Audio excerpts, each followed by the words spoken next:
Hello and welcome to Mortgage Business Expo North here in a very hot Manchester. I'm here today with Chris Monaghan from NOMO Bank. Hey, how are you enjoying the show today, Chris? It's pretty good, isn't it? It's livened up, I think. Yeah, no, it's busy. People are braving it. We're definitely tie-less today and jacketless today.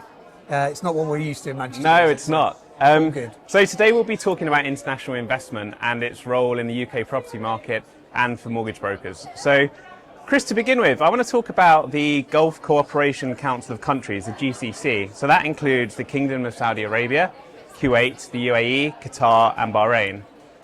So what does that mean for the property market and what does it mean for brokers?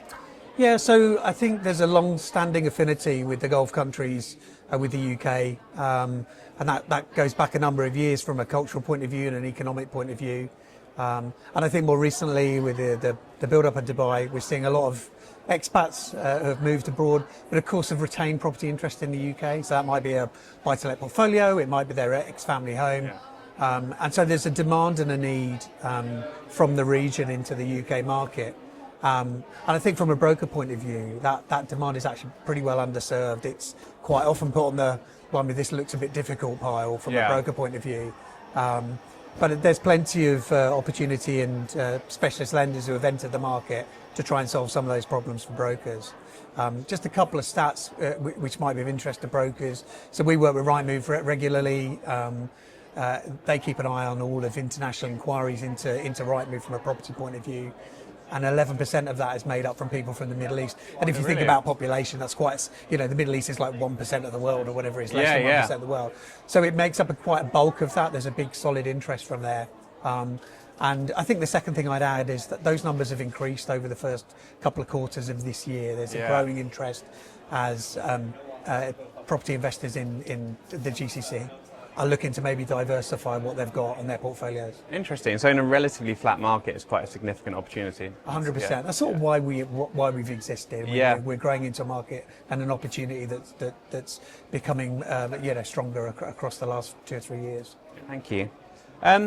So how's the professionalism of buy-to-let market impacting international property investment in the UK?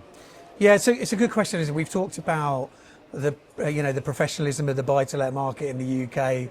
Through regulation, through the qualification of brokers, and even the legal framework, I think, has changed over the last 3 or 4 years. So that brings with it all sorts of challenges for us as lenders, for the brokers themselves.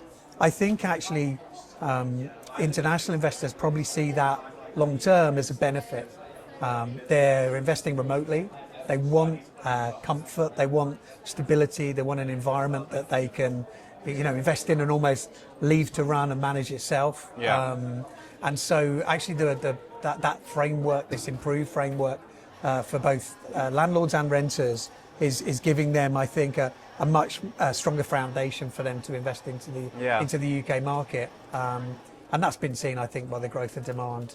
And from talking to brokers that use NOMO and that work with international landlords, I think we're seeing that this is settling down now into a new norm and a sort of almost an acceptance from international investors. This is a good thing, and it gives them more stability in what they're doing.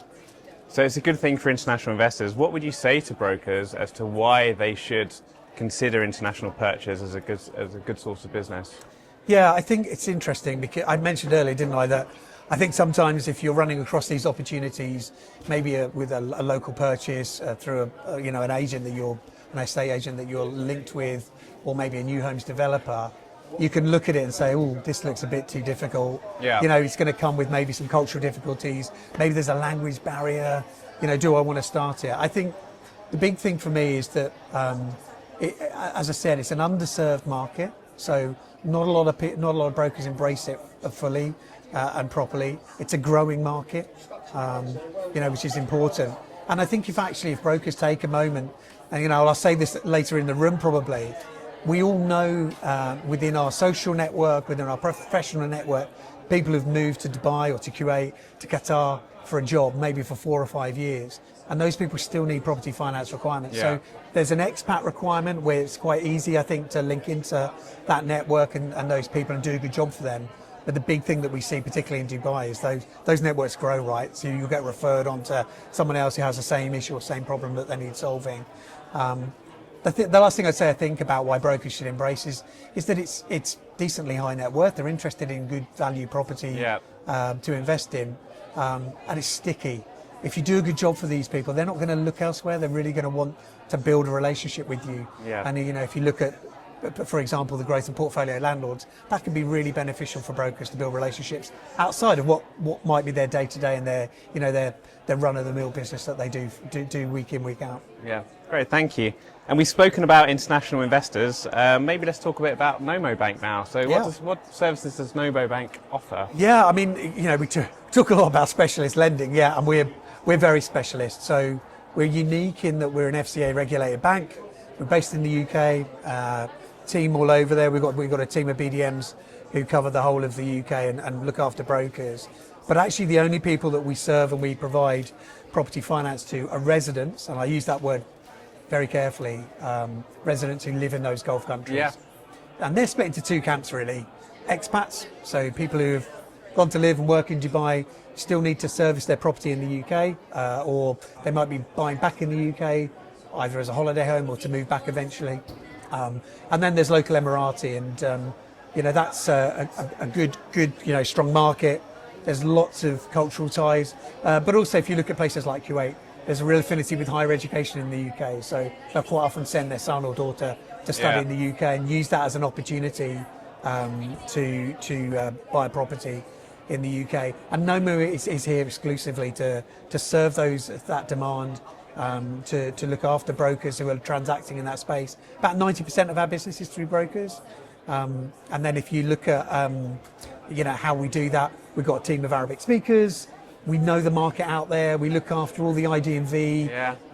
So if there's not that UK credit footprint or proof of earnings in the UK, that's not an issue for us. We'll look after that locally, and so it makes it easier, I think, for brokers to access that market. So it's a proper specialism in a growing 100%. market. Yeah, and we're growing massively. We've grown massively over the last couple of years. We're seeing great demand from there, and there's probably some pent-up demand from what we've seen in the Gulf, the conflict over the last few months as well. So we think it's a good time for brokers to be looking at more outwardly, trying to spread their network, I guess. And people like NOMO, people like us, are here to help them do that. That's great. Chris, thank you for your time today. Enjoy the rest of the show. Good to see you again. Take care. Cheers. Thank you.